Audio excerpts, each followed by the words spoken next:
To EVS academy. Guys, आज हम बहुत ही इम्पॉर्टेंट टॉपिक डिस्कस करने वाले हैं बिज़नेस एनवायरनमेंट का। इससे पहले वाली वीडियो में हम बिज़नेस एनवायरनमेंट के काफ़ी सारे टॉपिक डिस्कस कर चुके हैं। तो जिन लोगों ने हमारी प्रीवियस वीडियो नहीं देखी है तो वो पहले प्रीवियस वीडियोस को ज़रूर देखें, ताकि उससे रिलेटेड जो कॉन्सेप्ट हैं वो आपके क्लियर हो सकें। एंड जो लोग हमारे चैनल के थ्रू एडमिशन लेना चाहते हैं वो हमारे चैनल को लाइक करें, शेयर करें, सब्सक्राइब करें, ताकि आपको स्पेशल डिस्काउंट आपको मिल सके और आप अपना नेक्स्ट सेशन के लिए ज्वाइन कर सकें। और उससे रिलेटेड जितने भी नोटिफिकेशन हैं वो आपको मिलते रहेंगे। आप हमारी एप्लीकेशन को EVS एकेडमी के नाम से गूगल प्ले स्टोर पे सर्च करके भी एडमिशन ले सकते हैं। गाइस, हमारे न्यू सेशन के लिए एडमिशन स्टार्ट हो चुके हैं, तो आप जल्दी से रजिस्ट्रेशन कीजिए ताकि इससे रिलेटेड आपके कॉन्सेप्ट की स्टडी हो सके। और उसमें आपको प्रीवियस ईयर क्वेश्चन, सिलेबस और मॉक टेस्ट, ये सारी चीज़ें एक ही प्लेटफॉर्म पे आपको तैयारी करवाई जाएगी। तो गाइस, इससे पहले की जो वीडियोस थी उसमें हम बिज़नेस एनवायरनमेंट के introduction, basic, nature, types, functions, ये सारी चीज़ें हम लोग ऑलरेडी डिस्कस कर चुके हैं। तो आज की क्लास में हम लोग इकोनॉमिक सिस्टम के बारे में डिस्कस करेंगे कि इकोनॉमिक सिस्टम क्या होता है और वो किस तरीके से काम करता है। चलिए देखिए, हमने इससे प्रीवियस पार्ट में ये देखा था कि हमारा जो इकोनॉमिक एनवायरनमेंट होता है या जो बिज़नेस एनवायरनमेंट होता है उसको हमने दो पार्ट में डिवाइड किया। कौन कौन से पार्ट में? इंटरनल एनवायरनमेंट और एक्सटर्नल एनवायरनमेंट। इंटरनल एनवायरनमेंट का मतलब क्या था? जो within the organisation present रहता है, जो कंट्रोलेबल फैक्टर्स होते हैं जिसमें। और एक्सटर्नल एनवायरनमेंट का मतलब था जो हमारे बियॉन्ड द कंट्रोल होता है, आउटसाइड द ऑर्गेनाइजेशन होता है। इसमें हमने ये भी देखा कि जो एक्सटर्नल एनवायरनमेंट है उसको हम दो पार्ट में डिवाइड कर सकते हैं। पार्ट 1 माइक्रो और पार्ट 2 आपका मैक्रो। माइक्रो का मतलब होता है जो इंडिविजुअल लेवल पे आपको अफेक्ट करता है, मतलब डायरेक्टली फर्म को अफेक्ट करेगा, ठीक है। और मैक्रो का मतलब होता है जो इंडिविजुअल लेवल पे आपको अफेक्ट नहीं करेगा, बल्कि वो एग्रीगेट लेवल पे आपको अफेक्ट करेगा। A stand for aggregate and I stand for individual. तो माइक्रो में आपका जो है आएगा वो आएगा कॉस्मिक, यानी आपका जो कस्टमर है और आपके जो मर्चेंडाइज हैं और आपके इंटरमीडियरीज हैं, फाइनेंशियर हैं, सप्लायर हैं, ठीक है। इसमें होलसेलर है, रिटेलर है, कॉम्पिटिटर है, ये सारे आपके आ जाएंगे, ठीक है। और अगर हम एग्रीगेट लेवल की बात करें तो वहाँ पे पेस्टल एनालिसिस आ जाएगा। तो पेस्टल में आपका पॉलिटिकल है, इकोनॉमिकल है, आपका एनवायरमेंटल है, सोशल है, टेक्नोलॉजिकल है, लीगल है, ये सारी चीज़ें आपके आ जाएंगी। तो उसी में से एक एलिमेंट को हम डिस्कस कर रहे हैं आज की क्लास में, इकोनॉमिक सिस्टम। देखिए, इकोनॉमिक सिस्टम का मतलब क्या होता है? इकोनॉमिक सिस्टम का मतलब होता है जैसे हमारी इकोनॉमिक प्रॉब्लम होती है। इकोनॉमिक प्रॉब्लम का मतलब होता है what to produce, how to produce, when to produce, for whom to produce, ठीक है। तो ये हमारी एक इकोनॉमी की प्रॉब्लम होती हैं जो कि अराइज होती हैं किसकी वजह से?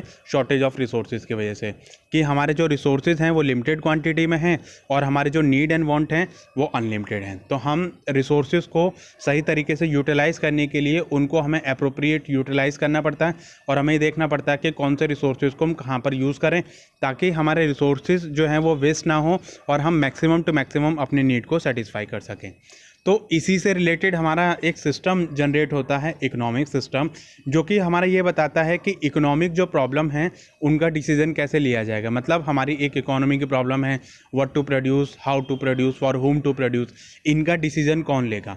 तो इस पर कई सारी कंट्रोवर्सीज होती हैं कि कुछ कंट्रीज़ अपने तरीके से रूल करती हैं, कुछ कंट्रीज़ अपने तरीके से रूल करती हैं। तो यहाँ पर अगर हम ये देखें कि रिसोर्सेज का डिस्ट्रीब्यूशन कैसे किया जाएगा, who will prevail the advantage of ownership of the resources and how these resources should be distributed to sort out the problem of economy, right? तो यहाँ पर हमारे तीन तरीके की इकोनॉमी रहती हैं। कौन कौन से इकोनॉमिक सिस्टम हमारे तीन तरीके के रहते हैं। सबसे पहला आता है मार्केट इकोनॉमी, जिसको हम कैपिटलिस्ट इकोनॉमी बोल देते हैं। दूसरा आता है हमारा कमांड इकोनॉमी, जिसको हम सोशलिस्ट इकोनॉमी बोल देते हैं। और तीसरा आता है हमारी मिक्स्ड इकोनॉमी, ठीक है। तो यहाँ पर अगर मैं मार्केट इकोनॉमी की बात करूं या कैपिटलिस्ट इकोनॉमी की बात करूं, तो इन शॉर्ट अगर मैं ये बोलूं कि इसमें सारे जितने भी प्राइवेट ओनर्स होते हैं उनके पास ये राइट होता है कि वो अपने रिसोर्सेज को किस तरीके से डिस्ट्रीब्यूट करते हैं और कैसे वो डिसीजन लेते हैं इकोनॉमिक प्रॉब्लम का, like what to produce, how to produce और फॉर हुम टू प्रोड्यूस। तो ये जो डिसीजन है वो कौन लेता है? बिजनेस ओनरशिप या जो प्राइवेट ओनर्स होते हैं वो डिसीजन लेते हैं। अगर मैं कमांड इकोनॉमी की बात करूँ, सोशलिस्ट इकोनॉमी के, तो वहाँ पर ये डिसीज़न कौन लेगा? वहाँ पर डिसीज़न लेगा गवर्नमेंट। यहाँ पर जो है वो गवर्नमेंट डिसीज़न लेगी कि हमें रिसोर्सेज को किस तरीके से डिस्ट्रीब्यूट करना है और कैसे अपने रिसोर्सेज को एलोकेट करना है, ताकि हम अपनी जो इकोनॉमी की प्रॉब्लम है उसको सही तरीके से सॉर्ट आउट कर सकें और हमारे जो रिसोर्सेज हैं वो भी वेस्ट ना हो और उनको एफिशिएंटली यूज़ किया जा सके। मिक्स्ड इकोनॉमी में क्या रहता है? मिक्स्ड इकोनॉमी फर्स्ट और सेकंड का मिक्सअप होती है, मतलब उसमें कुछ जो डिसीज़न हैं वो गवर्नमेंट लेती है और कुछ डिसीज़न जो है वो आपके प्राइवेट ओनर से लेते हैं। जैसे जो मार्केट इकोनॉमी है वहाँ पे जो गवर्नमेंट है वो क्या करेगी, एक साइड रोल प्ले करेगी, वो उतना ज़्यादा कंट्रोल उस पर नहीं रखती है। वो कब कंट्रोल करेगी, उसका एक्शन कब नज़र आएगा? जब बहुत ही ज़्यादा कोई एक्सेस पावर हो जाती है या उनको लगता है कि भाई हाँ भाई अब हमें बोलना जो वो ज़रूरी है, लाइसेंस वगैरह देना या इन चीज़ों के लिए, तो ठीक है भाई कंट्रोल उस सिचुएशन में रखेगी, otherwise rest of the things पे उनका कोई कंट्रोल नहीं होता है। कमांड इकोनॉमी में प्राइवेट ओनर्स जो वो अलाउड नहीं होते हैं, उसमें मतलब जो है सारा डिसीजन जो गवर्नमेंट लेती है, बाकी जो कोई पर्सन जो वो अलाउ नहीं किया जाता है कि भाई आप आओ और उसमें डिसीजन में पार्टिसिपेट करो। ठीक है, मिक्स्ड इकोनॉमी में दोनों को इक्वल पार्टिसिपेट दिया जाता है, मतलब वहाँ पे जो है प्राइवेट भी रहेंगे और गवर्नमेंट भी रहेगी। कुछ डिसीजन जो वो गवर्नमेंट करेगी, कुछ डिसीजन जो वो आपके प्राइवेट सेक्टर्स करेंगे। चलिए, तो मार्केट इकोनॉमी को हम प्राइवेट ओनरशिप बेस्ड भी कह देते हैं कि यहाँ पर जो मीन्स ऑफ प्रोडक्शन है या जो काम जो रहता है वो किस पे बेस्ड होता है, वो प्रॉफिट ओरिएंटेड रहता है। मतलब यहाँ पर जितना भी सिस्टम रहेगा, अगर प्रॉफिट मोटिव से जो है वो हमें कोई काम करना है तो हम उन्हीं चीज़ों को प्रोडक्शन करेंगे जिन चीज़ों की मार्केट में डिमांड ज़्यादा होती है। तो यहाँ पर हमें कॉम्पिटिटिव मार्केट रहती है और प्राइस सिस्टम रहता है। आपका प्राइस जो वो प्राइस मैकेनिज्म रहेगा, बहुत सोच समझ के डिसाइड करना पड़ेगा। कंपटीशन एक हाई लेवल का रहता है, प्राइवेट प्रॉपर्टी होती है। ठीक है, अपने हिसाब से आप डिसाइड कर सकते हो कि किस तरीके से लेबर और एक्सचेंज वगैरह किस तरीके से हमें करना है। ठीक है, तो यहाँ पे decision making and investment are determined by the every owner of the wealth. मतलब जो वेल्दी ओनर्स हैं या जो प्रोडक्शन और सिस्टम है वो कैपिटलिस्ट इकोनॉमी और फाइनेंशियल मार्केट के अकॉर्डिंगली डिसाइड होता है, जहाँ पर जो प्राइवेट ओनर्स हैं वो डिसाइड करते हैं कि भाई कब कहाँ पर कौन सी चीज़ को प्रोडक्शन करनी है। ठीक है, जैसे इसमें क्या रहेगा, फ्री एंटरप्राइज हो जाती है। फ्री एंटरप्राइज का मतलब आपको कोई कहने सुनने वाला नहीं है, आप जैसा चाहे वैसा अपना चीज़ों को डिसाइड कर सकते हो। मतलब जिस चीज़ को आपको बनाना है, जैसे बनाना है, आप कैपिटलिस्ट उससे बनाते हो, कैपिटल से बनाते हो, लेबर से बनाते हो, जैसे बनाते हो, हमें उससे कोई मतलब नहीं है, आप अपने हिसाब से डिसाइड कर सकते हो। कंज्यूमर सोवर्जिनिटी रहती है, मतलब कंज्यूमर को प्राइम इंपॉर्टेंस मिलेगी यहाँ पे, क्योंकि कंज्यूमर के हिसाब से ही सारी चीज़ें जो वो डिसाइड करी जाएंगी, क्योंकि एट द एंड मतलब जो उनको कंज्यूम कौन करेगा, कंज्यूमर करेगा उसको, तो इसलिए उसके हिसाब से हमें सारी चीज़ें डिसाइड करनी पड़ती हैं। प्राइवेट ओनरशिप रहती है, नो रोल ऑफ गवर्नमेंट रहता है, गवर्नमेंट का कोई रोल नहीं रहेगा इसमें, और कॉम्पिटिशन आपका बहुत ह्यूज रहेगा, क्योंकि कट थ्रोट कंपटीशन रहता है यहाँ पे। मतलब आप हर पर्सन जो है वो प्रॉफिट के लिए काम कर रहा है। हर पर्सन का मेन ऑब्जेक्टिव यही है कि हमें कस्टमर को कैसे अट्रैक्ट करना है अपनी तरफ, और कस्टमर को कैसे हम अपनी तरफ जो है वो प्रोडक्ट की तरफ जो वो अट्रैक्ट करना है, और लॉन्ग टाइम के लिए उसको कैसे बाउंड करके रखना है। तो यहाँ पर क्या है कि मतलब जो है थोड़ा सा भी अगर हल्का सा भी चेंजेस किया तो कस्टमर का जो ओपिनियन है, जो व्यू पॉइंट है, वो आपका चेंज हो जाएगा। चलिए, कमांड इकोनॉमी को सोशलिस्ट इकोनॉमी भी कह देते हैं। यहाँ पर क्या है कि जितने भी इकोनॉमिक एक्टिविटीज़ हैं वो सब कंट्रोल एंड रेगुलेटेड होती हैं गवर्नमेंट के थ्रू, और पब्लिक को ध्यान में रखते हुए ये चीज़ें बनाई जाती हैं। जैसे हमारा जो गवर्नमेंट है वही डिसाइड करेगी what to produce, how to produce, for whom to produce, मतलब जिसमें लोगों का ज़्यादा फ़ायदा होगा, लोग उसको जो है गवर्नमेंट उसको बनाएगी। अब जैसे हमारे यहाँ क्या है कि फॉर एग्जांपल एक कंट्री में जो है वो वॉर हो गया, ठीक है, तो हमें उस टाइम पे जो सबसे ज़्यादा ज़रूरी जो है वो क्या है, हमारे जो इमरजेंसी गुड्स हैं उसके लिए हमारा जो बनाना बहुत ज़रूरी है। अब ये नहीं कि कंट्री तो हमारी जूझ रही है मतलब वॉर से, और आप जो है अपने प्रोडक्शन और इन सब चीज़ों में लगे पड़े हो, तो ऐसा नहीं है। जिस चीज़ की हमें सबसे ज़्यादा ज़रूरत होती है, गवर्नमेंट जो है वो उस चीज़ को ध्यान में रखेगी। जैसे कोविड आया तो कोविड के टाइम पे सबसे ज़्यादा जो प्राइम इंपॉर्टेंस दो थी हमारी, एक तो लोगों को जो है फूड सप्लाई किस तरीके से मेंटेन करी जाए, और दूसरी चीज़ वैक्सीन वगैरह पे फोकस करना। ठीक है, तो यहाँ पर जो मेजर डिसीजन है वो किसने लिए, गवर्नमेंट ने लिए। गवर्नमेंट ने डिसाइड करा कि भाई क्या चीज़ जो है वो हमारे लिए ज़्यादा ज़रूरी है और क्या चीज़ हमारे लिए कम ज़रूरी है। अगर यही चीज़ प्राइवेट में कर दी जाती तो प्राइवेट वाले जो है वो जो 100 रुपये की चीज़ है वो 500 के, 1000 के, 2000 के बेचते हैं। ठीक है, तो ये चीज़ आपके इसमें आ जाती है। तो यहाँ पर जितने भी इकोनॉमिक डिसीजन हैं वो सब कौन प्लान करेगा, उन सबको जो वो गवर्नमेंट डिसाइड करेगी, इसीलिए इसको कमांड इकोनॉमी बोल देते हैं, और प्लान्ड इकोनॉमी भी हम इसको कह सकते हैं। तो यहाँ पर आपका जैसे जो चाइना है, वियतनाम है, क्यूबा है, ये सब हमारी सोशल इकोनॉमी है। यहाँ पर जो है प्राइवेट सेक्टर जो अलाउ नहीं होते हैं, और उसमें सारे जो मेजर डिसीजन है वो कौन लेगा? गवर्नमेंट लेगी। देखिए यहाँ पर दो चीज़ें आएंगे, एक तो डेमोक्रेटिक सोशलिज्म, एक टोटलिटेरियन सोशलिज्म। देखो डेमोक्रेटिक में आपका क्या होता है कि जितनी भी चीज़ें हैं वो गवर्नमेंट कंट्रोल करेगी, ठीक है, और उसमें लोगों के पास ऑप्शन रहेगा कि भाई वो अपना जो चीज़ें हैं वो अपनी, मतलब जो है लोगों को फ्रीडम रहता है, freedom of choice of occupation. आप कौन सा ऑक्यूपेशन चूज़ करना चाहते हैं, इसमें आपके पास जो वो चॉइस रहेगी। Whatever you want to decide you can do. इसमें गवर्नमेंट जो कोई दिक्कत आपको नहीं है, आपको फ्रीडम है, चॉइस, जो ऑक्यूपेशन आप चूज़ करना चाहें वो आप कर सकते हैं। टोटलिटेरियन में क्या रहता है आपका कि यहाँ पर गवर्नमेंट डिसाइड करेगी कि आपको क्या काम करना है, क्या काम नहीं करना है। मतलब गवर्नमेंट आपको बोलेगी कि भैया आपको सफाई करनी है तो आपको सफाई करनी है, गवर्नमेंट बोलेगी कि भैया आपको प्रोडक्शन करनी है तो आपको प्रोडक्शन करनी है। तो ये चीज़ें आपकी इसमें आ जाती हैं।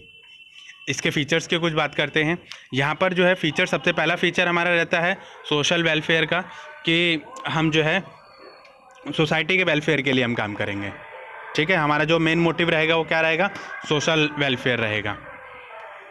नेक्स्ट हमारा गवर्नमेंट ओनरशिप रहेगी। गवर्नमेंट ओनरशिप का मतलब है गवर्नमेंट का सारा कंट्रोल एंड कोऑर्डिनेशन रहता है, कंपटीशन नहीं होता है इसमें, गवर्नमेंट से कोई कंपटीशन नहीं करेगा। गवर्नमेंट को जो सूटेबल लगेगा, जो चीज़ें सूटेबल लगेगी, गवर्नमेंट वो डिसाइड करेगी।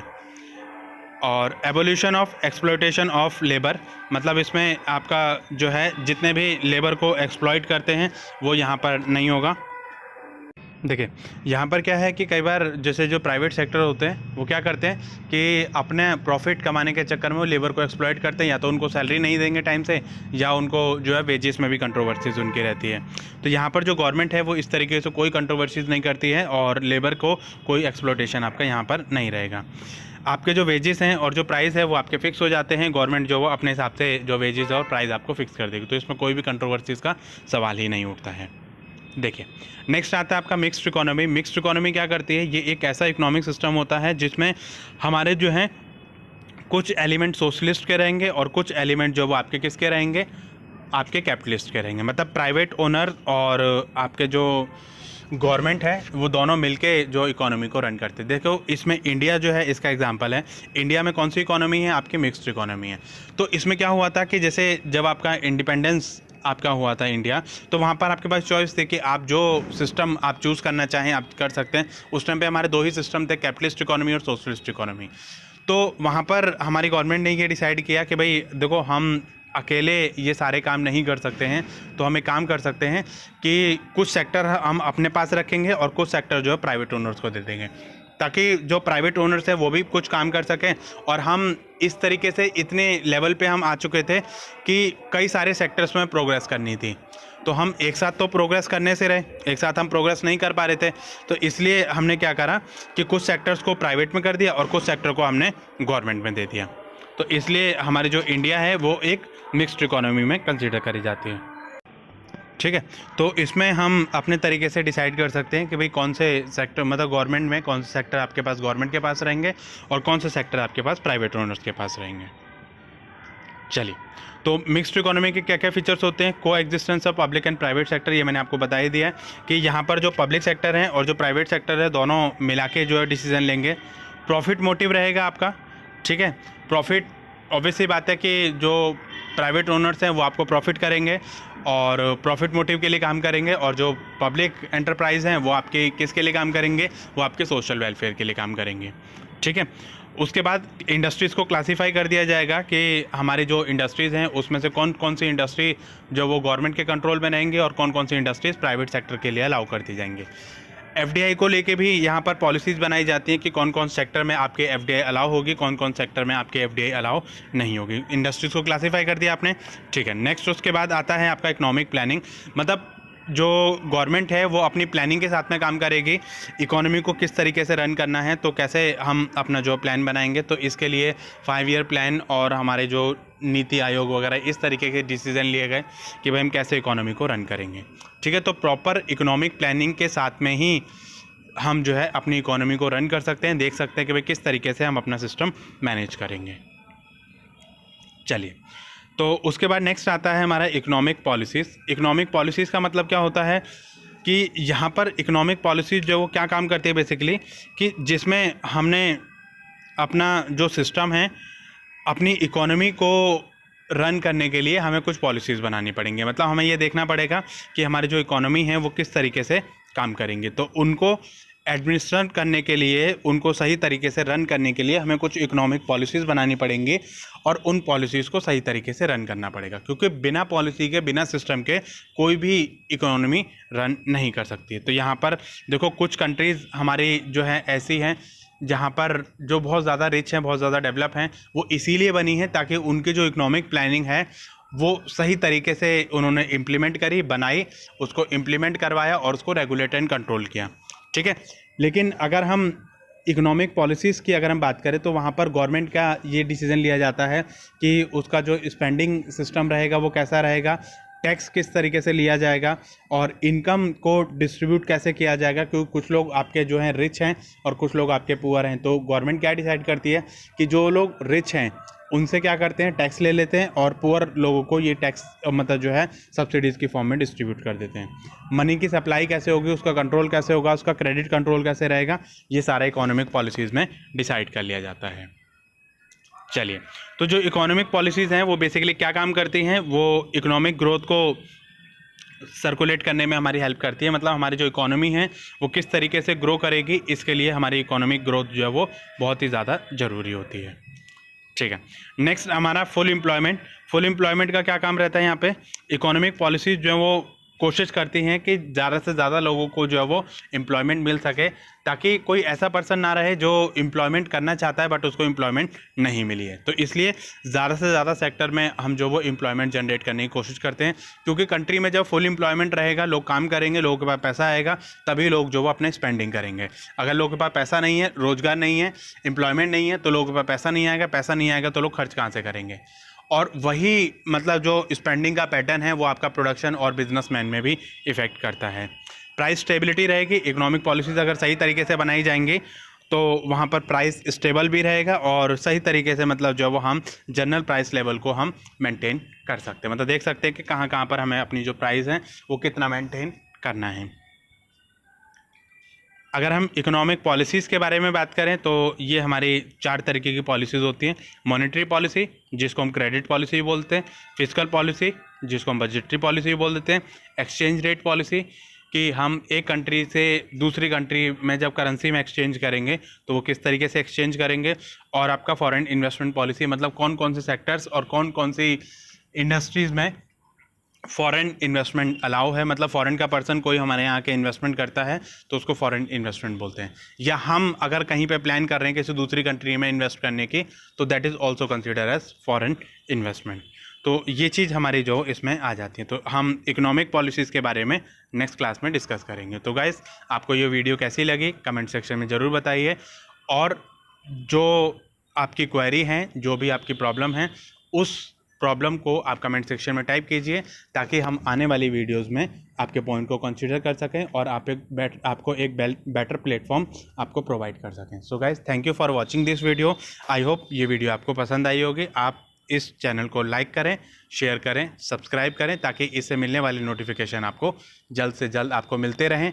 और जो लोग हमारे कोर्सेज़ में इंटरेस्टेड हैं वो हमारे ऑनलाइन और ऑफलाइन कोर्सेज़ को ज्वाइन कर सकते हैं। आप गूगल प्ले स्टोर से हमारी EVS अकेडमी की एप्लीकेशन को डाउनलोड करें, वहाँ पर आपको ऑप्शन दिखेंगे और वहाँ से आप डायरेक्ट कोर्सेज़ को ज्वाइन कर सकते हैं। अदरवाइज़ वहाँ पर कुछ नंबर्स आपको दिए जाएंगे, उन नंबर्स पे आप कॉन्टैक्ट करके हमारे कोर्सेज़ को ज्वाइन कर सकते हो। थैंक यू गाइस, मिलते हैं जल्दी आपको नेक्स्ट वीडियो में।